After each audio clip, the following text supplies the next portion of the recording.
Welcome. Take it up with Jessica Lee. I'm here with Faylene Bell, who's the Director of Digital Marketing Platform Operations at Nvidia. Faylene, welcome to the show. Thank you for having me. I'm delighted to have you. A Black woman leader in the tech space is rare, and so I'm so glad you're on the show. I know at Nvidia, it's a huge company, very successful, and there's been a lot of changes in the company because of the multiple acquisitions. And as the leader of the digital platform operations over there for marketing, it must be a big challenge handling all these changes in multiple languages and managing multiple teams across the globe. So let's hear it. What's innovative? What's changing at Nvidia? Sure. So I would say first, we've actually expanded a lot of our marketing capabilities through some of those acquisitions over the last 18 to 24 months. We've acquired Mellanox, acquired Cumulus Networks, and that's really going to increase our data center efficiencies and booster our networking capabilities. We also formed a partnership with Mercedes-Benz, and that's being powered by NVIDIA Drive, our platform there. So what that means is starting in 2024, Mercedes-Benz vehicles will be powered with that NVIDIA automated driving functionality, which is awesome. And then we formed a partnership recently with VMware, which allows us to deliver enterprise platforms for artificial intelligence, and we'll be providing a new architecture for our data centers. All of these acquisitions and partnerships is really helping us push forward when it comes to marketing innovation at NVIDIA. And what that means is we really are doing more and more data-driven marketing and personalization on our web platform, which allows us to optimize campaigns a lot faster on the fly. We can do more testing from a web perspective, using the content, using the artificial intelligence capabilities, so that we know user data when they come into the site, their browsing history, their location, all of those retargeting capabilities as well that we can do across omnichannels. So we are able to do messaging and targeting to customers that are spanning across platforms and devices. Now you manage a team of like 47 people, and there are 10 versions of the NVIDIA website. So I'm wondering, how do you keep it all consistent and be able to, at the same time, customize and personalize for that language and that culture, right? So it's not just one website translated just purely on language. Sure. The best way to manage complexity when it comes to a global framework is making sure you have a flexible and scalable content management system. So we have a very robust CMS system. It's a platform that allows us to take versions of our English website and translate it into multiple languages, as well as manages the content more efficiently. We use a platform through Adobe. It's called Adobe Experience Manager, and that platform from a content management perspective has been very, very beneficial if you're trying to manage thousands of pages across multiple locations with a lot of efficiency and accuracy. Okay.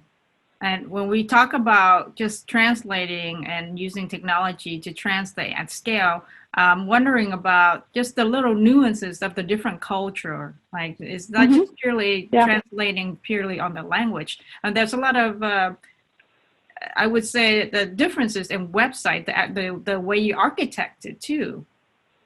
Absolutely.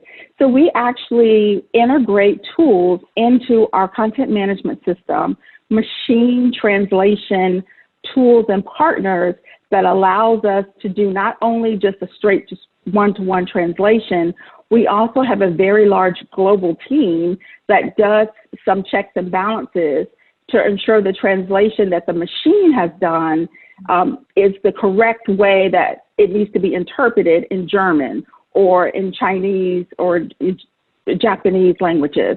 So we actually leverage external tools that help us with the machine learning translation so it's accurate. Very good.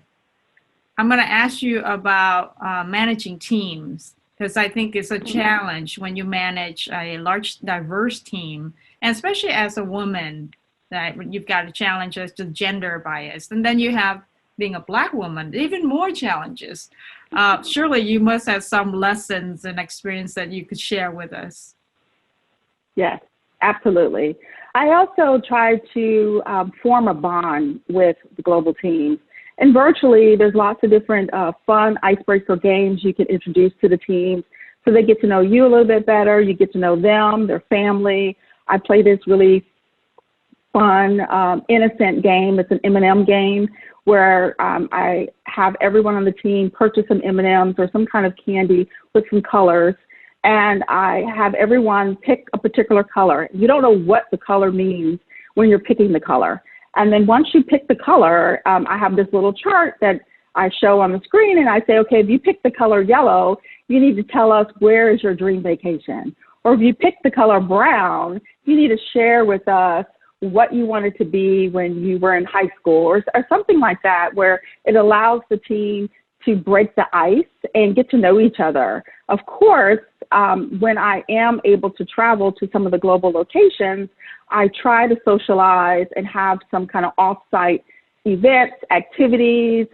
We go for a cocktail hour. We have also done go-kart racing, and I try to get feedback from the teams regarding what do they want to do, because I totally understand different cultures like to do different things. So I'm very inquisitive. I like to ask lots of questions, and I'm very open to ideas and suggestions to try to form that bond with the teams.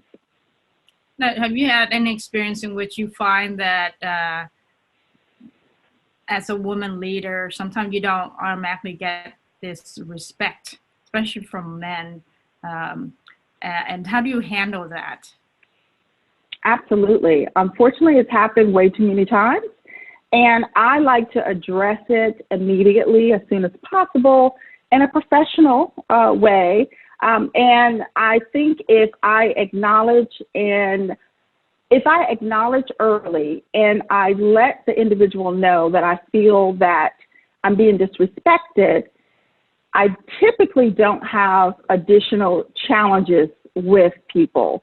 But sometimes culturally, men have a tendency not to look at you in the eye if you are a woman and a woman of color when they're asking a question or they're inquiring about something that maybe a peer of mine is talking about. They may actually physically look at someone else instead of looking directly at me. And in those cases, I have politely and professionally addressed those individuals and said, look at me. I'm the one who is driving this strategy. I will be happy to give you answers and take that question on and provide you input.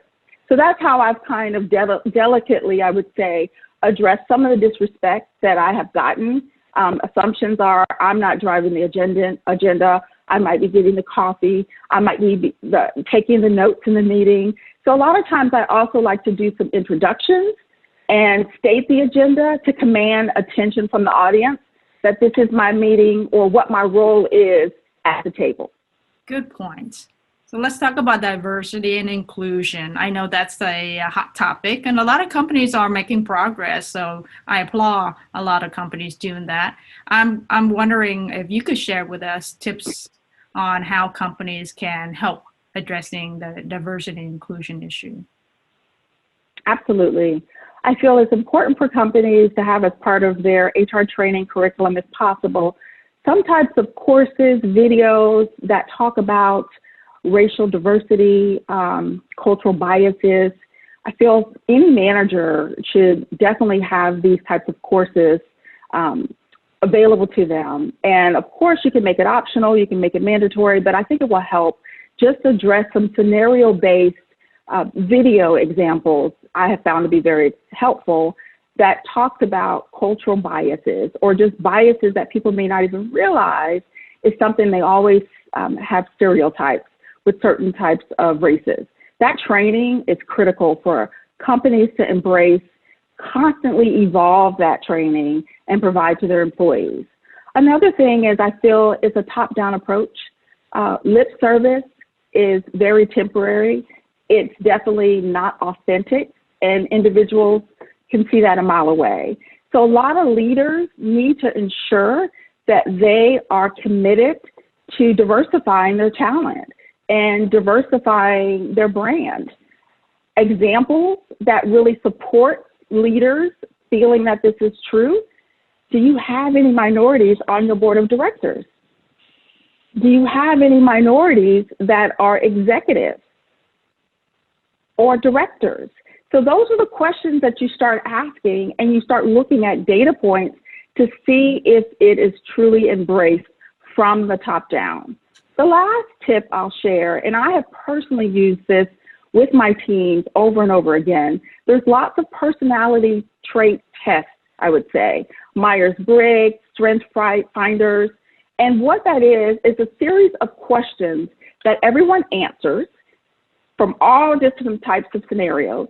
And based upon your answer, you're flagged as a label. So you might be scenario A, you might be scenario B or C.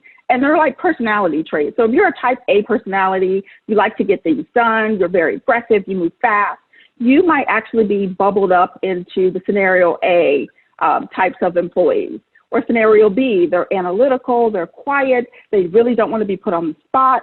These are all things that come out when you take this little Myers-Briggs scenario, personality trait. It's helpful because then it peels back some of the layers when you're dealing with different races or different personalities as to why they may think this way, or people that are more similar than not.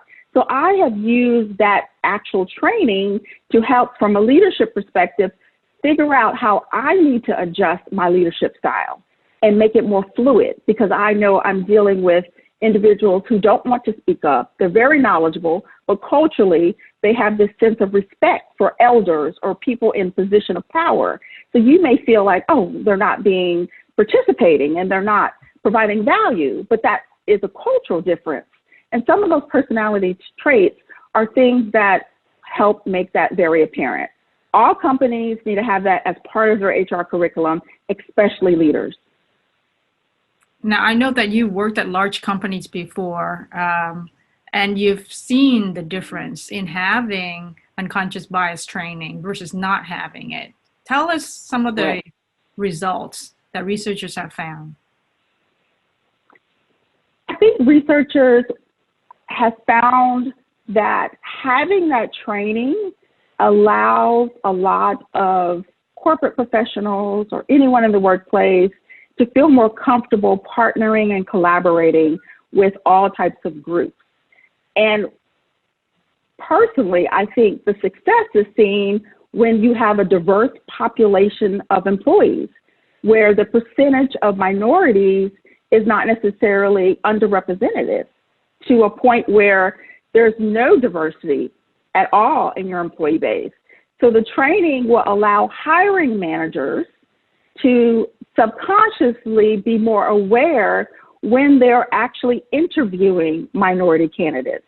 And what that also allows is for them to allow these candidates to come into the employee base. So we are getting hired more, we're also getting promoted, and we're also being partnered with different mentoring groups.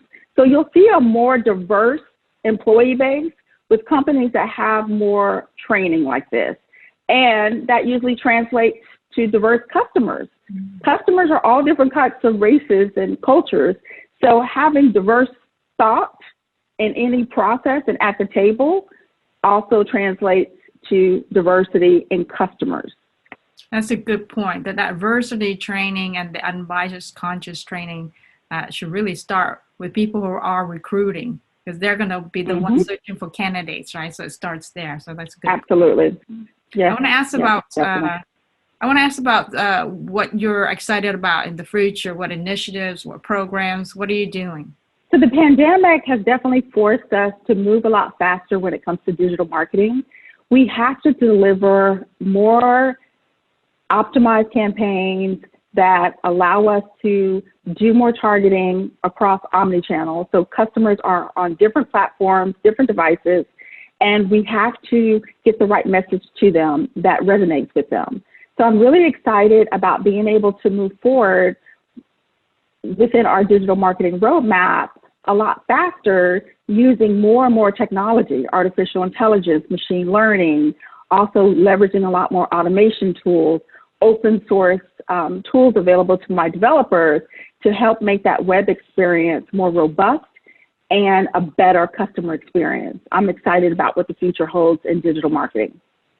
Thank you so much, Faylene, for being on the show. I appreciate you talking about innovations at NVIDIA and talking about best practices in marketing, and also tips on how to be a better leader, especially when you are a woman of color managing multiple teams across the globe. So great to have you on the show. Thank you for having me so much. There you have it. Check it out with Jessica Lee, Faylene Bell from NVIDIA.